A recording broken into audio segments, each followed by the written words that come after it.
Kadapa municipal హైస్కూల్లో జరిగిన parents teachers mega మీటింగ్లో AP deputy CM Pawan Kalyan పాల్గొన్నారు. ఈ సందర్భంగా విద్యార్థులతోనూ, వారి తల్లిదండ్రులతోనూ ముచ్చటించిన పవన్ కళ్యాణ్ కీలక సూచనలు చేశారు. హీరోలను సినిమాల్లో కాకుండా ఉపాధ్యాయులతో చూడాలని విద్యార్థులకు సూచించారు. అలాగే విద్యార్థులు సోషల్ మీడియాను తక్కువగా వాడేలా చూడాలని తల్లిదండ్రులకు సూచించారు. ఇక పాఠశాలల స్థలాలు కబ్జాకు పాల్పడే వారిపై గూండా యాక్ట్ కింద కేసులు నమోదు చేస్తామని పవన్ కళ్యాణ్ హెచ్చరించారు.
మీరు ఇందాక నుంచి ఆకలితో ఉండిపోయినట్టున్నారు.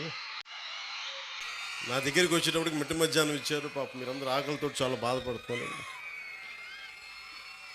క్షమించాలి పాపం. మీరు ఎదిగే పిల్లలు, మీరు సరిగ్గా సమయానికి పెట్టాలి మీకు. కాకపోతే ఇది మీ మంచి కోసమే కాబట్టి ఒకసారి మీరు ఆటల్లో పడి తింట మర్చిపోవచ్చు. కానీ ఈరోజు కూడా అలాంటిది అనుకొని కొంచెం మీరందరూ చిన్నపిల్లలైనా పెద్ద మనసుతో అర్థం చేసుకొని, మీరే కదా భావి భారతానికి భవిష్యత్తు. సో మీ అందరికీ ముందుగా, చిన్నవాళ్ళైనా ఎవరైనా సరే, ముందుగా మీ భవిష్యత్తు కోసం, ఇక్కడున్న బిడ్డల భవిష్యత్తు కోసం ఆంధ్రప్రదేశ్లో దాదాపు ఒకేసారి ఈ రోజున 44,000 పాఠశాలల్లో దాదాపు 1 కోటి మంది పాల్గొనే ఈ ఉపాధ్యాయులు, తల్లిదండ్రులు ఈ కార్యక్రమానికి, ఈ కలయిక కార్యక్రమానికి ఇక్కడికి వచ్చి, మన కడపకు వచ్చి నాకు ఇక్కడికి వచ్చే అవకాశం కల్పించినందుకు ముందుగా గౌరవ ముఖ్యమంత్రి శ్రీ నారా చంద్రబాబు నాయుడు గారికి నా హృదయపూర్వక నమస్కారాలు, ధన్యవాదాలు. అలాగే ఈ కార్యక్రమాన్ని ముందుండి చాలా బాధ్యతతోటి భవిష్యత్తు బిడ్డలది అని చెప్పి మానవ వనరుల అభివృద్ధి శాఖ, information technology, electronics, communication, real time governance, విద్యాశాఖని నడిపిస్తున్న శ్రీ నారా లోకేష్ గారి ఆధ్వర్యంలో ఇలాంటి ఒక బృహత్తరమైన కార్యక్రమం ఆయన ఆధ్వర్యంలో జరిగినందుకు, దాంట్లో నన్ను భాగస్వామ్యం చేసినందుకు మనస్ఫూర్తిగా నారా లోకేష్ గారికి కూడా నా హృదయపూర్వక ధన్యవాదాలు, శుభాకాంక్షలు తెలియజేస్తున్నాను. ఈ వేదిక పైన ఉన్న రెడ్డప్ప గారి, మాధవిరెడ్డి గారికి, ఎమ్మెల్యే కడప, అలాగే ప్రభుత్వ విప్ వారికి నా హృదయపూర్వక నమస్కారాలు. ఎమ్మెల్సీ టీచర్స్ కాన్స్టిట్యుయెన్సీ రిప్రజెంట్ చేస్తున్న వి రామచంద్రారెడ్డి గారికి, కమలాపురం ఎమ్మెల్యే శ్రీ పుట్ట చైతన్యారెడ్డి గారికి, అలాగే పొద్దుటూరు ఎమ్మెల్యే, ఈ మధ్యన మేమందరం కలిసి ఆయన పుట్టినరోజును జరుపుకున్నాం, శ్రీ వరదరాజుల రెడ్డి గారికి, ఎమ్మెల్యే పొద్దుటూరు, అలాగే స్కూల్ మేనేజ్మెంట్ కమిటీ చైర్మన్ శ్రీమతి శైలజ గారికి, అలాగే ఇక్కడున్న కార్పొరేటర్ శ్రీ కె సూర్యనారాయణ రెడ్డి గారికి, కలెక్టర్ అండ్ డిస్ట్రిక్ట్ మ్యాజిస్ట్రేట్ మన వైఎస్ఆర్ కడప జిల్లాకి శ్రీ శ్రీధర్ చెరుకూరి గారికి, అలాగే కృష్ణతేజ ఐఏఎస్ గారికి, కమిషనర్ పంచాయతీరాజ్ శాఖ శ్రీమతి ఆదిత్య సింగ్ గారికి ఐఏఎస్ జాయింట్ కలెక్టర్, అలాగే ఎస్పీ కడప జిల్లా ఎస్పీ శ్రీ విద్యాసాగర్ నాయుడు గారికి నా హృదయపూర్వక నమస్కారం. వేదిక పైన ఉన్న అధ్యాపకులకి, ఉపాధ్యాయులకి, ఇక్కడికి విచ్చేసిన విద్యార్థినుల తల్లిదండ్రులందరికీ ఆంధ్రప్రదేశ్ ప్రభుత్వం తరపు నుంచి, నా తరపు నుంచి మీకు నా ప్రత్యేక హృదయపూర్వక నమస్కారం. ప్రత్యేకించి నాకు ఈ కార్యక్రమం జరుగుతుంది, మీరు పాల్గొనాలి అంటే నేను అనుకున్నాను ఏ ఊరు వెళ్ళాలి, ఏ స్కూల్కి వెళ్ళాలి అనుకున్నాను. సహజంగా నన్ను పిఠాపురంకి పరిమితం చేస్తారు, కానీ నేను కడపని ఎందుకు ఎంచుకున్నాను? కడప జిల్లా అంటే రాయలసీమ అత్యధికంగా లైబ్రరీలు ఉన్న ప్రాంతం ఇది. ఒకప్పుడు అత్యధికంగా రాయలసీమలో అంతా, ఇంకా ఆంధ్రప్రదేశ్లో ఇంకెక్కడా లేవు అన్ని గ్రంథాలయాలు.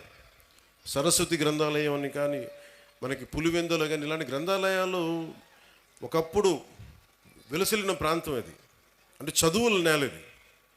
సో అలాంటి చదువుల నేలకి నేను ఇక్కడికి వచ్చి సరస్వతి నమస్తుభ్యం అని చెప్పి నేను ప్రారంభించి పూర్తి చేసి మరి ఇక్కడికి వచ్చి ఈ అవకాశాన్ని ఇచ్చినందుకు నాకు మనస్ఫూర్తిగా నాకు చాలా చాలా ఆనందంగా ఉంది. ఈరోజు మీకు నేను ఏం చెప్పాలి, ఇవన్నీ ఒకటి అనుకుంటే నేను ఒకటే నిర్ణయం తీసుకున్నాను. నేను మీతో పంచుకోవడానికి వచ్చాను నా భావాలు. చాలా గొప్ప నేల ఇది. ఒక మొల్ల రామాయణం, ఒక అన్నమయ్య, మొల్ల, వేమన,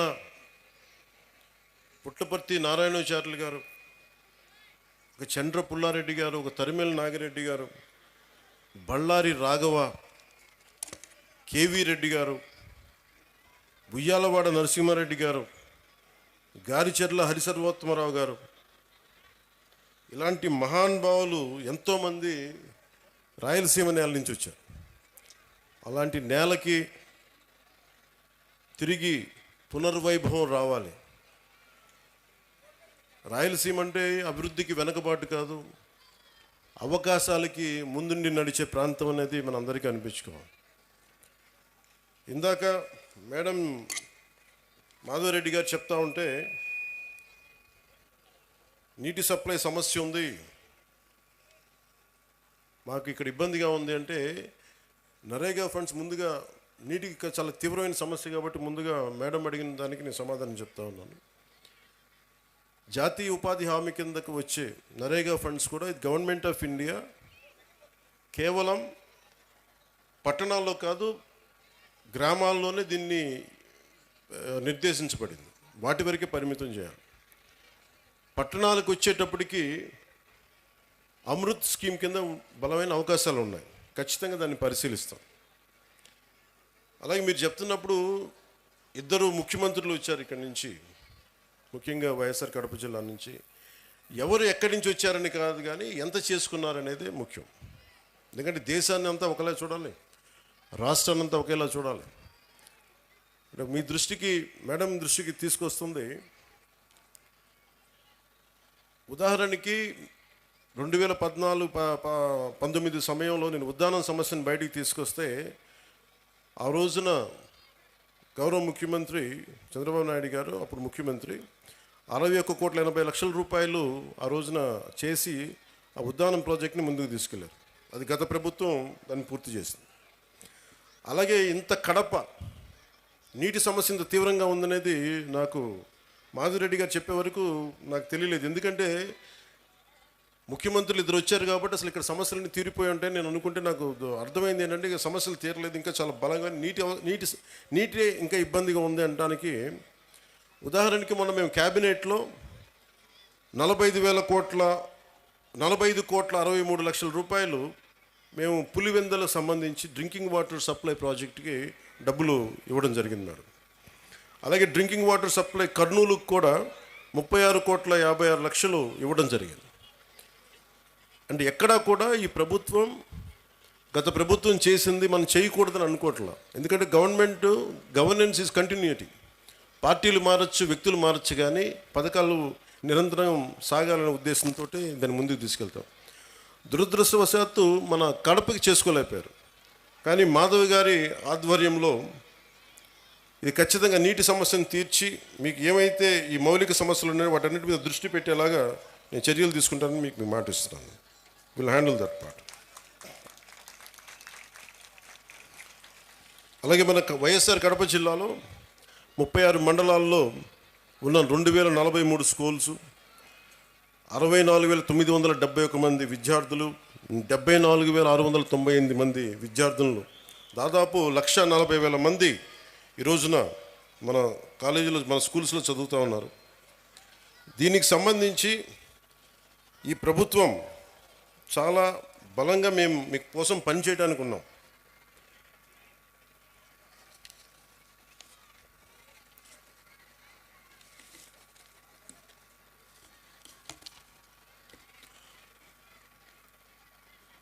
ఒక దేశం ఎంత అభివృద్ధిలో ఉంది అంటానికి హ్యూమన్ డెవలప్మెంట్ ఇండెక్స్ అని మనం ఉంటుంది.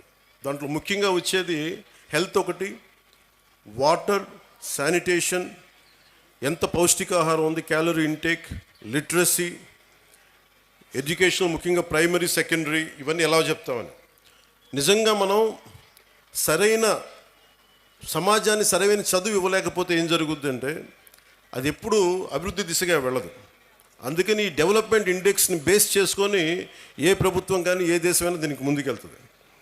అలాగే అందుకనే ఈ ప్రభుత్వం నారా చంద్రబాబు నాయుడు గారి దీంట్లోని ఈ ప్రభుత్వం మీ భవిష్యత్తు కోసం చాలా బలంగా పనిచేస్తూ ఉన్నాం. దాంట్లో నాకు 3 అంశాలు మన అధికారులు, మన కలెక్టర్ గారు, ఎస్పీ గారు ప్రత్యేకించి చెప్పారు. 1, విద్యార్థుల భద్రత. 2, వాళ్ళకి సంబంధించిన ఈ మనకి విద్యార్థుల భద్రత. 2, మాదక ద్రవ్యాలు ఎక్కువైపోయినాయి. 3వది సోషల్ మీడియాలో, అలాగే సోషల్ మీడియా ఎలా ఉంది అనేది. ఏదైనా సరే మనం ఎలా వాడుకునే దాన్ని బట్టే ఉంటుంది. ప్రభుత్వాలు కానీ, గత ప్రభుత్వాలు కానీ ఎవరైనా సరే ట్యాబ్లెట్స్ కానీ, లేదంటే మనం కూర్చోబెట్టి సోషల్ మీడియాకు సంబంధించి ఐప్యాడ్స్ కానీ ఇచ్చారు అంటే అది మీ చదువుకు ఉపయోగపడతాయని, కానీ ఇది ఇంకొకలా వాడటానికని కదా. కష్టం, అది నాకు తెలుస్తుంది. కాకపోతే అది ఎంత మీరు నియంత్రించుకుంటారో, అందుకు తల్లిదండ్రులు చాలా పాత్ర వహించాలి దీంట్లో. మీ బాధ్యత చాలా ఉంటుంది దీంట్లో. అందుకని ఒకేసారి ఇండివిజువల్ టీచర్స్ కంటే కూడా ఇక్కడున్న విద్యార్థుల తల్లిదండ్రులకు కూడా నేను చెప్పేది ఏంటంటే, మీరు ఇక్కడున్న సమస్యల్ని మీరు కలెక్టివ్గా వచ్చే బలం వేరు. ఒకసారి తల్లిదండ్రులు మీకున్న ఇబ్బందులు కానీ, ఇందాక నేను ఒక 3 తరగతుల విద్యార్థులతో మాట్లాడుతుంటే చాలా సమస్యలు నా దృష్టికి తీసుకొచ్చారు. ముఖ్యంగా ఆడపిల్లలు, మేము క్రికెట్ టీం ఉన్నాం, మేము 12 మంది, మాకు టైం ఇవ్వట్లేదు, మాకు ఆడుకోవడానికి సరిపోవట్లేదు, మాకు కెరీర్గా మాకు స్పోర్ట్స్గా మేము అభివృద్ధి చెందాలి క్రికెట్లో అంటే నెట్స్ బాయ్స్కి ఇస్తారు కానీ మాకు అమ్మాయిలకి ఇవ్వట్లేదు అనే దృష్టి ఉంది. ఆ దృష్టికి తీసుకొచ్చారు. అలాగే ఇవన్నీ కూడా మీరు కూర్చొని మాట్లాడితేనే తెలుస్తాయి. ఒక్కోసారి ఇంకొంతమంది విద్యార్థులు, కొంతమంది అధ్యాపకులు మమ్మల్ని కొన్ని సందర్భాల్లో మా పాఠాలు సరిగ్గా చెప్పట్లేదు, కొన్నిసార్లు చేయి చేసుకున్నారు, చేతిలో ఏది ఉంటే దాంతో కొడుతున్నారు. నేను వాళ్ళకి ఏం చెప్పానంటే, మొన్న ఈ మధ్యన రాయచోట్లో కూడా ఒక ఇన్సిడెంట్ జరిగింది. ఆ క్లాస్ టీచరు ఇజాజ్ అహ్మద్ గారు అనుకుంటా, ఆయన ఏదో విద్యార్థులు గొడవ చేస్తుంటే ఆయన ఒక దెబ్బ వేస్తే ఆ విద్యార్థులను తిరగబడి ఆయన గుండెల మీద కొడితే ఆయన చనిపోయారు. సో అధ్యాపకులకు ఎంత బాధ్యత ఉందో విద్యార్థులకు కూడా అంతే బాధ్యత ఉంది.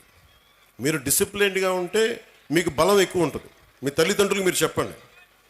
మీ తల్లిదండ్రులు, ఒకళ్ళ అధ్యాపకులు కానీ ఎవరైనా సరే, పెద్దలు, స్కూల్ నడిపే పెద్దలు ఎవరైనా తప్పు చేస్తే మీరు దృష్టికి తీసుకొస్తే ఖచ్చితంగా దాన్ని సరిదిద్దుకుంటారు. దానికంటే ముందుగా మీరు కూడా చాలా బాధ్యతగా ఉండాల్సిన అవసరం ఉంది. అలాగే మనం చదువు అనేది ఆబ్జెక్టివ్ ఆఫ్ ఎనీ ఎడ్యుకేషన్. ఉద్యోగాలు సంపాదించడానికి, ఆర్థిక స్తోమత పెంచుకోవడానికే కాదు, జ్ఞానం పెంపొందించుకోవడానికి కూడా. ఇది నాకు ఇష్టమైన నాని పాల్కేవాలా గారు చెప్పింది. ఇండియాని తిరిగి రీడిఫైన్ చేయాలి 21st సెంచరీకి అని చెప్పి 1985లో ఆయన మాట్లాడింది. ఒక 7 అంశాల మీద మాట్లాడారు. 1 national identity, 2 law and order, 3 family, 4 education, 5 constitutional integrity, 6 socialism, 7 socially responsible business అని. నేషనల్ ఐడెంటిటీ అనే దానికి పదానికి ఏంటంటే, మనందరం ఏదో కులంలో పుట్టాలి, ఏదో ఒక ప్రాంతంలో పుట్టాలి, కానీ మనందరం భారతీయులం అని మర్చిపోకూడదు. మన నేషనల్ ఐడెంటిటీ చాలా చాలా కీలకం. అలాగే లా అండ్ ఆర్డర్కి మనం సహకరించాలి. ఇందాక ఎస్పీ గారు చెప్తా ఉంటే, మన కళ్ళ ముందు తప్పు జరుగుతున్నా, ఇప్పుడు గర్ల్ చైల్డ్ ప్రొటెక్షన్, ఆడబిడ్డ, నేను మీకు చాలాసార్లు విద్యార్థులు కూడా చెప్తా ఉంటాను. సుగాలి ప్రీతి అనే ఒక పాప, 14 ఏళ్ల బిడ్డ, స్కూల్కి వెళ్ళి, అమ్మ నేను స్కూల్కి వెళ్తున్నాను తిరిగి వస్తానని చెప్పి వెళ్తే, ఆ బిడ్డ ఇప్పుడు ఇంటికి రాలా, స్కూల్లో చనిపోయింది. ఫ్యాన్కి ఉరేసుకొని చనిపోయింది. దాని మీద ఈ రోజు వరకు యాక్షన్ తీసుకోవడానికి చేస్తామంటే, ఇప్పుడు ఈ మధ్యన మన కొత్త ప్రభుత్వం వచ్చిన తర్వాత దాని మీద యాక్షన్ ఇనిషియేట్ చేస్తా ఉన్నాం. అంటే మీకు ఆడబిడ్డల భద్రత అంత కీలకం. అందుకని మాధవిరెడ్డి గారు చెప్పినట్టుగా ఇలాంటి సమస్యలు ఏదైనా ఉంటే ప్రతి స్కూల్లో కెమెరాస్ ఉండాలి. అలాంటి ప్రతిపాదన గౌరవ ముఖ్యమంత్రి గారు కూడా ఆలోచిస్తూ ఉన్నారు.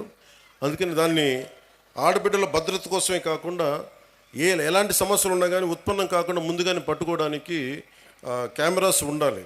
సో దాన్ని కూడా మేము దృష్టిలో పెట్టుకుంటా ఉన్నాం. అలాగే ఫ్యామిలీకి సంబంధించిన దాకా మాట్లాడితే, ఒకటి ఎంతమంది బిడ్డలు ఉన్నారని కాదు, కానీ ఎంతమందిని మనం బాగా చూసుకుంటున్నాం అనేది. తల్లిదండ్రులు ముఖ్యంగా మీ బిడ్డలు ఏం చేస్తున్నారు, సరిగ్గా ఉంటున్నారా లేదా. నాకు తెలుసు మీకు కష్టాలు ఉంటాయి, మీకు ఇబ్బందులు ఉంటాయి, కానీ వీటన్నిటిని మించి మనం బాధ్యత తీసుకోకపోతే, మనం కనీసం ఒక 10 నిమిషాలు మీరు చూసుకోవట్లేదని కాదు, కానీ మీరు కొంత సమయం కేటాయించి ఒక దృష్టి పెడితే, మీ బిడ్డలు ఎక్కడున్నారు, ఏం చేస్తున్నారు, ఎంత సమయం గడుపుతున్నారు, ట్యాబ్లెట్స్ని సద్వినియోగం చేస్తున్నారా, లేదంటే అవసరానికి మించి వాడుతున్నారా, చెప్పిన పర్పస్ కాకుండా దేనికదన్నా వాడుతున్నారా, ఇవన్నీ కూడా మీ దృష్టిలో ఉంటే ఇంట్లోనే కొంత కరెక్ట్ చేయాల్సిన అవసరం ఉంది. తర్వాత స్కూల్స్. అలాగే మీకు లా అండ్ ఆర్డర్లో సంబంధించి మీరు ముఖ్యంగా బిడ్డలు గుర్తుపెట్టుకోవాల్సింది, చిన్నపిల్లలకి వాళ్ళు క్లీన్ స్లేట్, ఏమీ రాయని ఒక వైట్ పేపర్ లాంటి వాళ్ళు మనం ఏమి రాస్తామో దానికి అదే తయారవుతారు. సో ఇంట్లో పెద్దలు కూడా మీరు అనుక్షణం చూస్తూ ఉండాలి. మీరు కేవలం మన వరకే ఆలోచిస్తే, మన కులం, మన ప్రాంతం, ఇక్కడి దాకా ఆలోచిస్తే పిల్లలు కూడా అదే స్థాయిలో ఉంటారు. మీరు ఇవ్వాల్సింది వేమన లాంటి మహానుభావుడు పుట్టిన నేల ఇది. ఆయన సంస్కారాన్ని కూడా బిడ్డలకి నేర్పించాల్సిన అవసరం ఉంది. అది పాఠాల్లో ఎలాగ ఉన్నాయి, కొంత స్కూల్స్లో మీరు ఇళ్లలో కూడా ఆ విలువలు కొంత పాటించేలా మీరు ముందుకు తీసుకెళ్ళాలని మనస్ఫూర్తిగా కోరుకుంటున్నాను. అలాగే ఎడ్యుకేషన్కి సంబంధించి ఏమీ నేర్చుకోవడంతో పాటు, చదువుతో పాటు, ఇది భవిష్యత్తు మీ ఎడ్యుకేషన్కి, మీ భవిష్యత్తుకి, మీ ఉపాధికి ఉపయోగపడేదే కాకుండా, స్కూల్ అనేది ఏంటంటే మనం నిరంతరం చదువుకోవడానికి, ఎప్పటికీ నిరంతర విద్యార్థిలాగా ఉండాలంటే ఈ స్కూల్లో నేర్చుకునే ఈ పాఠాలే భవిష్యత్తులో మనకి ఇదవుతాయి. అందుకే మీరు దాన్ని కూడా దృష్టిలో పెట్టుకోవాలని కోరుకుంటా ఉన్నాను. అలాగే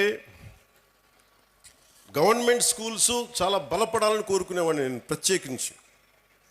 సోషలిస్ట్ తరిమెల నాగిరెడ్డి గారితో ఆయన పుస్తకాలు చదివి ప్రభావితమైన వ్యక్తిని. తాకట్లో భారతదేశం అని ఆయన రాసిన పుస్తకం ఎప్పుడు నా లైబ్రరీలో ఉంటుంది. అలాంటి వ్యక్తులు, మహానుభావులు చెప్పింది, గాంధీ గారి దగ్గర నుంచి ప్రతి ఒక్కరు చెప్పింది సోషల్లీ రెస్పాన్సిబుల్ బిజినెస్ అని. కానీ మన స్కూల్స్ ఇవి ముఖ్యంగా గవర్నమెంట్ స్కూల్స్లో మనకు ఆ పాసిబిలిటీ ఉంది. మొన్న ఈ మధ్య నేను పిఠాపురం కూడా చాలామందిని పంపించాను, మా అధికారి యంత్రాంగాన్ని, మా పేషీలో కూడా ముఖ్యులను పంపించాను. గవర్నమెంట్ స్కూల్స్ని కార్పొరేట్ స్కూల్స్తో సమానంగా ఫెసిలిటీస్ కావాలి అంటే మీకు ఎక్స్ట్రా డబ్బులు అవసరం లేదు. మీకు కేంద్ర ప్రభుత్వం నుంచి చాలా నిధులు ఉన్నాయి, మీకు చాలా స్కీమ్స్ ఉన్నాయి. వాటిని సరిగ్గా సద్వినియోగం చేసుకుంటే మటుకు కార్పొరేట్ స్కూల్స్తో ధీటుగా మనం గవర్నమెంట్ స్కూల్స్ని తీసుకెళ్ళచ్చు. ఇది కేంద్రం వాళ్ళ నిర్దేశకత్వంలో ఉంది. ఇది చాలా రీసెర్చ్ చేసి 21st సెంచరీకి పిల్లల్ని ఎలా తయారు చేయాలనేది ఈ ప్రోగ్రెస్ కార్డ్ కేవలం చదువులకు సంబంధించే కాదు. ఇది వాళ్ళకి భావ వ్యక్తీకరణ నైపుణ్యాలంటే మీరు ఎలా మాట్లాడాలి, మీ కమ్యూనికేషన్ స్కిల్స్, ఒకసారి మీ భాషను చెప్పుకోవాలనుకున్న, మీ బాధల్ని చెప్పుకోవాలనుకున్న, మీ భావాల్ని పంచుకోవాలనుకున్న ఆ పిల్లలకి స్కిల్స్ ఉన్నాయా లేదా అనే దాన్ని కూడా అంశం తీసుకునేది. అలాగే పరస్పర సహకార నైపుణ్యాలు, ఇంటర్పర్సనల్ స్కిల్స్. ఒక్కోసారి మనం 10 మంది కలిసి మన బిడ్డ 10 మందిలోకి వెళ్తే ఎలా నడుచుకోవాలి, ఏం చేస్తాడు అనేది కూడా ఇంటర్పర్సనల్ స్కిల్స్ని అసెస్ చేస్తాయి. అలాగే నాయకత్వపు లక్షణాలు. మీరు చాలామంది అక్కడ కూర్చొని చూస్తే చాలామంది స్టూడెంట్స్ కొంత బాధ్యత తీసుకున్నారు, వాళ్ళ లీడర్షిప్ స్కిల్స్ పెరిగేవి. అలాగే లాజికల్ థింకింగ్, ఈ విధంగా వెళ్తే మనకి ఏం జరుగుద్ది, ఒక తార్కికంగా, ఒక రేషనల్గా ఉండేలాగా ఈ లాజికల్ థింకింగ్. సాధారణ కేవలం మన చదువులే కాదు, అన్ని అంశాలపైన సంపూర్ణ అవగాహన ఎలా ఉంది. అలాగే పర్యావరణ అవగాహన, ముఖ్యంగా మనకి నీటి సమస్యలు కానీ, ప్రకృతి మనకి పర్యావరణ సమస్యలు కానీ, వీటి మీద అవగాహన కల్పించేది. అలాగే NCC, NSS, scouts and guides, అది దాని మీద అవగాహన. అలాగే పిల్లల్లో ఏ విధంగా వీళ్ళు ఎలాంటి మనకి స్పోర్ట్స్లో రాణిస్తున్నారు, అలాగే అంటే ఎలాంటి కళల్లో వీళ్ళకి నైపుణ్యం ఉంది, ఇవన్నీ కూడా చాలా ఉన్నాయి. చాలా ఏ పాలసీ అయినా చాలా అద్భుతంగా ఉంటుంది, ఏ పాలసీ అయినా సరే. కానీ మీరు చేయాల్సిందల్లా ఆ పాలసీల్ని వాడుకోవటం. మీరు స్కూల్స్ మీద తల్లిదండ్రులు ఒత్తిడి పెట్టాలి. మీరు ప్రభుత్వం చాలా చిత్తశుద్ధిగా ఉంది, మేమందరం బలంగా మీ వైపు ఉన్నాం.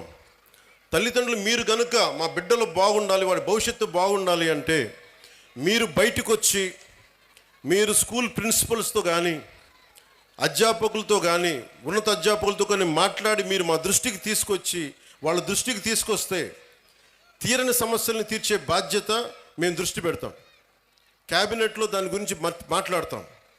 మధ్యాహ్న భోజన పథకం కూడా డొక్కా సీతమ్మ వారి మధ్యాహ్న భోజన పథకం కూడా అమెరికా లాంటి దేశంలో అమెరికన్ ప్రెసిడెంట్, ఫస్ట్ లేడీ, ఆవిడ ఆధ్వర్యంలో ఉంటుంది. దేశం మొత్తం మీద పబ్లిక్ స్కూల్స్లో ఉండే ప్రతి భోజన పథకాన్ని ఎలా చూస్తారు అనేది ఆవిడ ఆధ్వర్యంలో ఉంటుంది.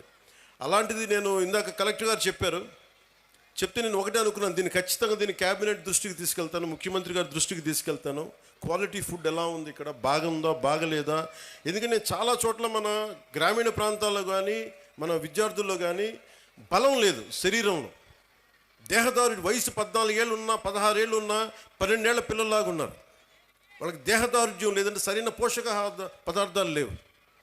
అందుకని ఇవన్నీ ఉండేలా ఏం చేయాలి అనేది ఒకసారి ఇంకొంచెం లోతుగా అధ్యయనం చేసి, కేవలం ఒక పూట భోజనం ఏదో కార్బోహైడ్రేట్స్ పెట్టేటి అన్నం వీటితో కాకుండా బలంగా ఏం పెట్టాలి అనేది దాని మీద కొంచెం లోతుగా అధ్యయనం జరగాలి. అమెరికాలో ఎలా అయితే ఫస్ట్ లేడీ చూశారో ఇక్కడ క్యాబినెట్ చూడాలని నేను కోరుకుంటా ఉన్నాను. ప్రతి స్కూల్లో ఏ సందర్భంలో పోషకాహార పదార్థం ఎంత బాగుందని దీన్ని కూడా దృష్టిలో పెడతానని చెప్పి మీకు ఈ సందర్భంలో మీకు తెలియజేసుకుంటా ఉన్నాను. అలాగే మీ బిడ్డలు డ్రగ్స్ ఎలా ఉన్నాయి, నాకు నిజంగా చాలా ఆశ్చర్యంగా ఉంటుంది. డ్రగ్స్ ఈ స్థాయికి వెళ్ళిపోయినాయా పిల్లలకి? ఆమె చిన్నప్పుడు ఎప్పుడు వినేవాడిని నేను. అది ఒక దేశాన్ని చంపేయడం అంటే మత్తు మందుకి అలవాటు చేస్తే దేశం చచ్చిపోతుంది. మీకు ఓపియం వార్ తెలుసు, మీరు చిన్నప్పుడు మీరు పాఠాల్లో ఉంటాయి మీకు. చైనా ఓపియం వార్స్, అందరికీ మత్తు మందులు అలవాటు చేస్తే వాళ్ళకి తిరగబడే శక్తి పోద్ది, ఆలోచించే శక్తి పోద్ది. అందుకని మనం ఇది ఎవరన్నా సరే ప్రణాళికతో చేస్తున్నారా, ఇది ఎవరైనా ప్రణాళికతో చేస్తున్నారా లేదంటే ఇది యాక్సిడెంట్గా జరుగుతుందంటే ఒకసారి దీని మీద దృష్టి పెడతాం.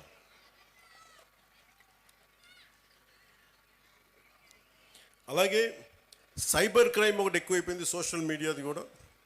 అది మీ బిడ్డలకు కూడా మీరు చెప్పాల్సిన తల్లిదండ్రులుగా చాలా బాధ్యతగా సోషల్ మీడియాని వాడాలి. ఈ మధ్యనే ఆస్ట్రేలియా గవర్నమెంట్ కూడా ఏం చేసిందంటే 16 ఏళ్ల వయసు ఉన్న వరకు అసలు సోషల్ మీడియా అకౌంట్స్ ఓపెన్ చేయకూడదని పెట్టారు. అలాంటివి కూడా ఆంధ్రప్రదేశ్ ప్రభుత్వం, భారతదేశ ప్రభుత్వం ఆలోచించేలా మేము చర్యలు తీసుకుంటామని తెలియజేసుకుంటాం.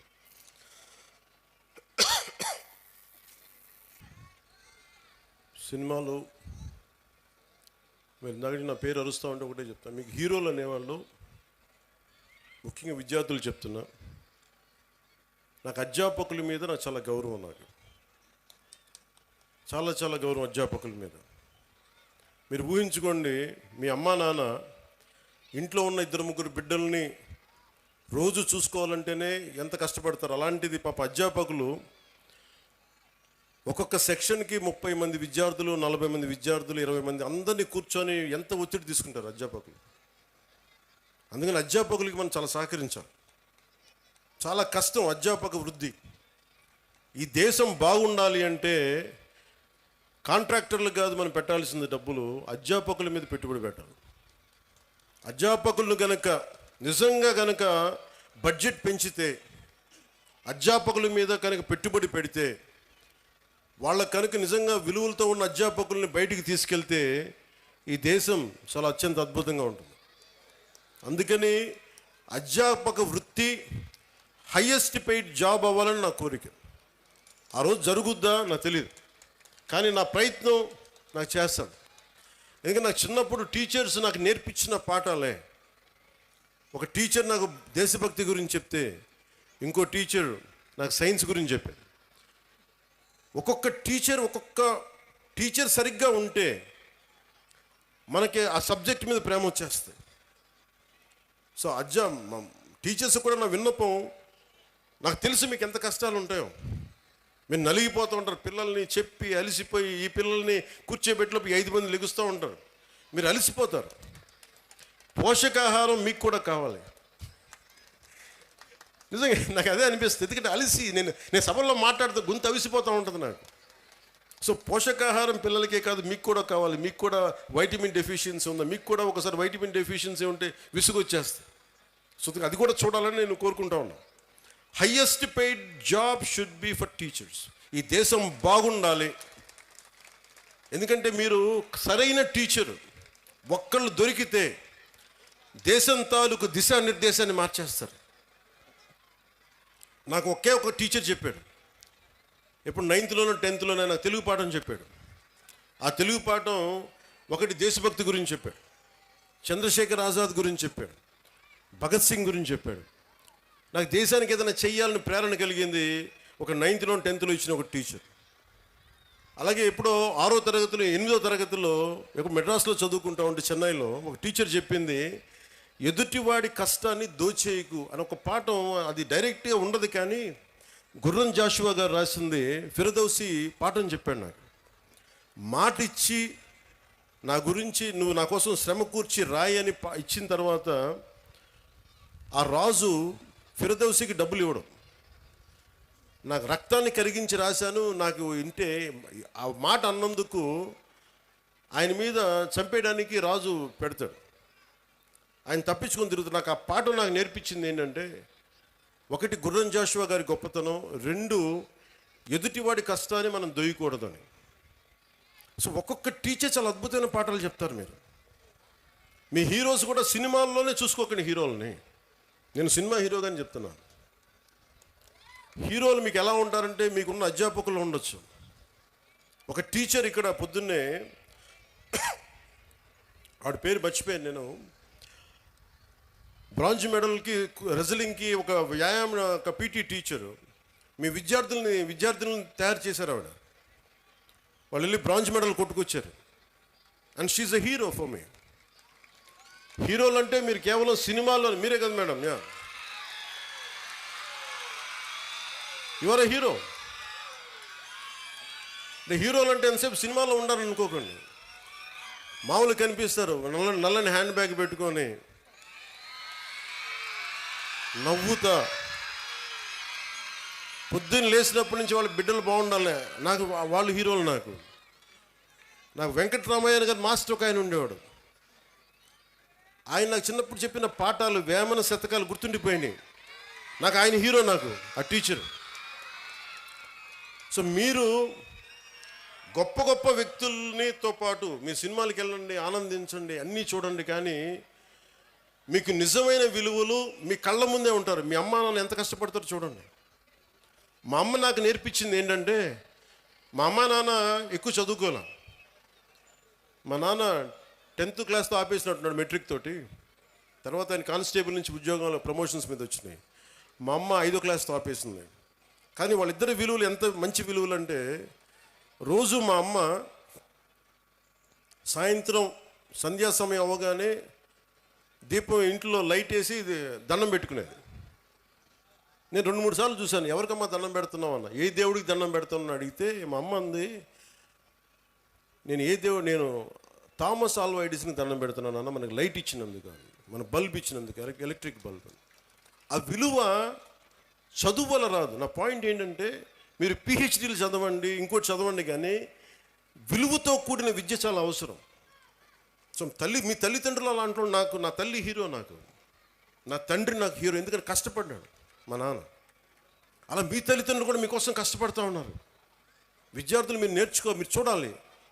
పాపం మీ అమ్మగారు పొద్దున్నే లేచి మీకు బ్రేక్ఫాస్ట్లు చేసి, టిఫిన్లు చేసి, మధ్యాహ్నానికి ఏదైనా మళ్ళీ ఇంటికి వస్తే ఏదైనా తింటామని చెప్పి, మీకు వాళ్ళ కష్టాన్ని కూడా మనం గుర్తించామనుకోండి. తల్లిదండ్రుల కష్టం, వాళ్ళ చిన్నపాటి బరువు తగ్గిస్తే చాలు.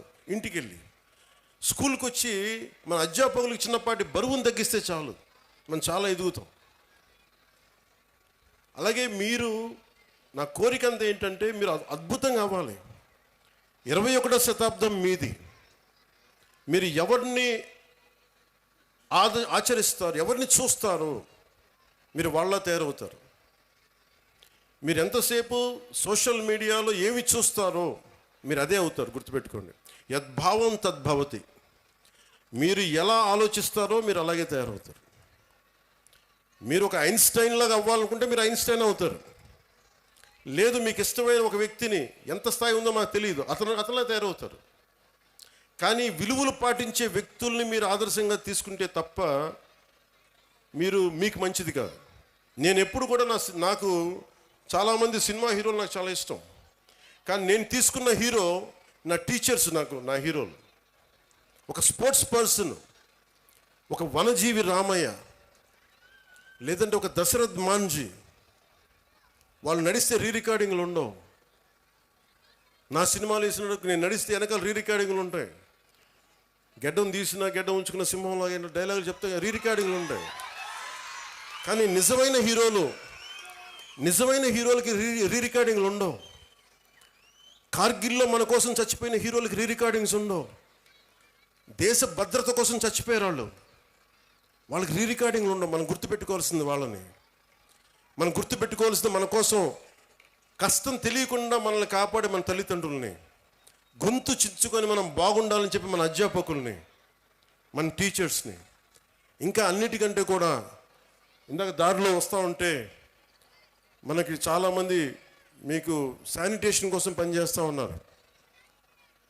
మనకి వీధుల్ని శుభ్రంగా తుడిచే మన కుటుంబం అది. మన శానిటేషన్ వర్కర్స్కి మీరు గౌరవం ఇవ్వండి.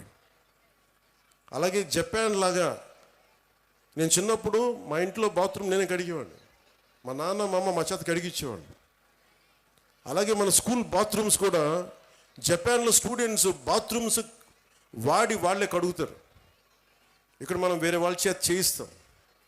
సో విద్యార్థులకి ఎప్పుడైతే మనం అలాంటి పనులు చేస్తామో, అంటే మనం వాడిన బాత్రూమ్స్ మళ్ళీ మనం కడగం, ఇంకెవరో కడగాలి, అలా కుదరదు.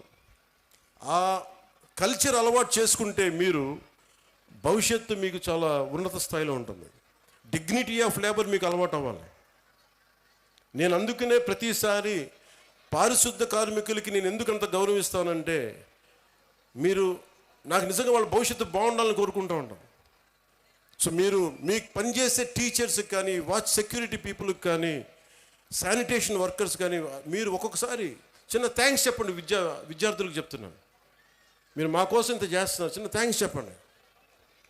వాళ్ళ బిడ్డలు బాగున్నారు లేదని అడగండి, చాలా గొప్పగా ఉంటుంది. మా ఇంట్లో కొంతమంది సహాయానికి అప్పుడప్పుడు ఎవరైనా వస్తే వాళ్ళ బిడ్డల కోసం నేను ఎప్పుడు నా దగ్గర ఉన్న డబ్బులు ఇచ్చేవాడిని. వాళ్ళు ఎంత ఆనందం వేసేదంటే వాళ్ళ కళ్ళల్లో డబ్బులు ఇచ్చిన తర్వాత వాళ్ళకి అది మన వైపు కాంట్రిబ్యూషన్లా ఉండేది నాకు. సో మీరు నేర్చుకోవాలి అంటే heroes are all over, not just in cinema. మీకోసం పాఠాలలో ఉన్నారు హీరోస్, సరిహద్దుల్లో పనిచేస్తున్నారు. దేశం కోసం పనిచేసి ప్రాణాలను పణంగా పెట్టి చచ్చిపోయే పోలీస్ కానిస్టేబుల్స్ ఉన్నారు. కష్టం తెలియకుండా మేధస్సుతోటి పనిచేసే కలెక్టర్లు, ఐఏఎస్ లాంటి వాళ్ళు ఉన్నారు. మీరందరూ కూడా వాళ్ళని ప్రేరణగా తీసుకొని మీరు కూడా ఉన్నత స్థాయికి వెళ్ళాలని మనస్ఫూర్తిగా కోరుకుంటూ, మీ అందరికీ బంగారు భవిష్యత్తు ఉండాలని మనస్ఫూర్తిగా తెలియజేసి, ముఖ్యంగా ఇక్కడికి వచ్చిన తల్లిదండ్రులకి ఈ సమగ్రమైన ఈ తల్లిదండ్రులు అధ్యాపకుల ఈ కలయికని మీరు మరింత బలంగా ముందుకు తీసుకెళ్ళాలని కోరుకుంటూ ఇదే చెప్తున్నా. ఎందుకంటే సరస్వతి దేవిని పొగడాల్సిన నేల ఇది, హీరోలను పొగడాల్సిన నేల కాదు. మన కడప మున్సిపల్ కార్పొరేషన్ స్కూల్ కిందాక కలెక్టర్ గారు మాట్లాడుతూ ఉంటే దానిలో కిచెన్కి ఆధునికంగా మోడర్నైజ్ చేయాలి, సదుపాయాలు లేవు, నవీకరణ చేయాల్సిన అవసరం ఉంది అంటే నా దృష్టికి తీసుకొచ్చారు. దానికి మన స్కూల్కి సంబంధించి, మన కడప మున్సిపల్ కార్పొరేషన్ స్కూల్కి సంబంధించి ఆ నిధుల్ని ఎంత ఖర్చు అయితే అంత నేను నా ట్రస్ట్ నుంచి మన స్కూల్కి, మన కడప మున్సిపల్ కార్పొరేషన్ ఈ కిచెన్ ఆధునీకరణకి నేను డబ్బులు అందజేస్తాను. అది మీరు ఎంత అంటే అంత. అలాగే ఒక ఆడపిల్లలు అడిగారు, అక్కడ ఆడబిడ్డలు అడిగారు నన్ను, ఆ పాపలు అడిగారు, ప్రైజ్ ఇమ్మని ఇందాక ఒక ప్రొఫెసర్ గారు కూడా అడిగారు. మీకు ప్రశంసా పత్రాలు కానీ అలాగే మీకు బహుమతులు కానీ ఏదైనా ఉంటే స్కూల్ యాజమాన్యం నా దృష్టికి తీసుకొస్తే దానికి సంబంధించిన నిధులు, దానికి సంబంధించినవి కూడా నేను సమకూరుస్తాను తెలియజేసుకుంటున్నాను. అలాగే బస్సు ఒకటి కలెక్టర్ గారు నా దృష్టికి చాలా కీలకమని చెప్పారు. గత ప్రభుత్వం చాలా స్కూల్స్ని విలీనం చేసేయటం వల్ల ఈ ఆడపిల్లలు స్కూల్స్కి వెళ్ళలేకపోతారు, దూరంగా ఉండే స్కూల్స్కి. అంటే దానికి ఒక అన్ని మండలాలకు కలిపి, కొన్ని గ్రామాలకు కలిపి ప్రత్యేకంగా ఒక వెహికల్ సదుపాయాలు ఏం చేయాలనేది నేను కలెక్టర్ గారికి వచ్చే మన కలెక్టర్ల సమావేశంలో మాట్లాడుతున్న దానికి కూడా ఒక పరిష్కారం వెతుకుతాం. అలాగే మాధవిరెడ్డి గారు చెప్పింది, చాలా స్కూల్స్ని కొన్ని పార్టీలు వాళ్ళ ఆఫీసుల్లాగా వాడుతున్నారు. అలాగే నా దృష్టిలో ఉంది జడ్పీ ఆస్తులు చాలా వరకు ప్రైవేట్గా వాడుతున్నారు అనేది. కలెక్టర్ గారికి కూడా నేను విజ్ఞాపన ఇస్తున్నాను. నేను ముఖ్యంగా ఈ స్కూల్స్ వైఎస్ఆర్ కడప జిల్లాలో ఎవరైనా సరే స్కూల్స్కి కాకుండా ఏదైనా సరే మిగతా వాటికి వాడుతుంటే వెంటనే వాటి మీద ఒక స్పెషల్ డ్రైవ్ చేసి, ఎందుకంటే స్కూల్స్కి బిడ్డల జోలికి వచ్చేది అది ఏదైనా సరే మీరు చాలా తీవ్రమైన చర్యలు తీసుకుంటాను కలెక్టర్కి నేను సభాముఖంగా తెలియజేస్తాను. అలాగే జడ్పీ కూడా రేపొద్దున కలెక్టర్ సదస్సులో మాట్లాడి జడ్పీ ఆస్తులు ఏమైనా అన్యాక్రాంతానికి గురైనాయా తిరిగి ఎలా తీసుకురావాలి, అవసరమైతే గుండా యాక్ట్ కూడా పెడతాం. ఎందుకంటే చాలా బలమైన ప్రభుత్వ ఆస్తుల్ని కానీ పాఠశాలల్ని కానీ ఏదైనా సరే ప్రైవేట్ వ్యక్తులు కబ్జా చేస్తే we will open up, they will be booked under goonda act, గుర్తుపెట్టుకోండి. ఎందుకంటే ఇది కడప రాయలసీమ తెగింపున్న నేల, చాలా బలమైన నేల. మీరు ఇక్కడి నుంచి ఉద్యోగాలు సంపాదించి ఇక్కడ చదువుకొని మీరు ఇక్కడే ఉద్యోగాలు రావాలి, మీకు వర్క్ ఫ్రమ్ హోమ్ జరగాలి. దానికి మీరు ఏం చేయక్కర్లా, మీరు బలంగా బయటకు వచ్చే రోడ్ల మీదకి రండి సమస్య వచ్చినప్పుడు. మిగతాది మేము చూసుకున్నాం, నాకు ఇవ్వాల్సినది ఒకటి ఇవ్వండి మాకు చాలు. మిమ్మల్ని ఎవరిని ఏడిపిస్తున్నారు, ఆడపిల్లల్ని ఎవరిని ఏడిపిస్తున్నారు, బయటకు వచ్చి అధ్యాపకులు చెప్పండి, మా దృష్టికి వస్తుంది. అలాగే మీ అందరూ బాగుండాలని కోరుకుంటూ, భవిష్యత్తులో మీకు ఏ అవసరాలు ఉన్నా సరే, మా ప్రభుత్వం నిధులు తక్కువ ఉన్నా కానీ మనసు చాలా పెద్దది, దారులు ఎతుకుతాం, కష్టపడతాం, అభివృద్ధిని చేస్తామని మనస్ఫూర్తిగా తెలియజేసుకుంటూ, వేదిక పైన ఉన్న పెద్దలందరికీ మరోమారు ధన్యవాదాలు తెలుపుకుంటూ, మన స్కూల్ యాజమాన్యానికి ధన్యవాదాలు తెలుపుకుంటూ, కలెక్టర్ గారికి, ఎస్పీ గారికి, ఉన్నతాధికారులందరికీ ధన్యవాదాలు తెలుపుకుంటూ సెలవు తీసుకున్నాను. జై ఆంధ్ర, జై హింద్.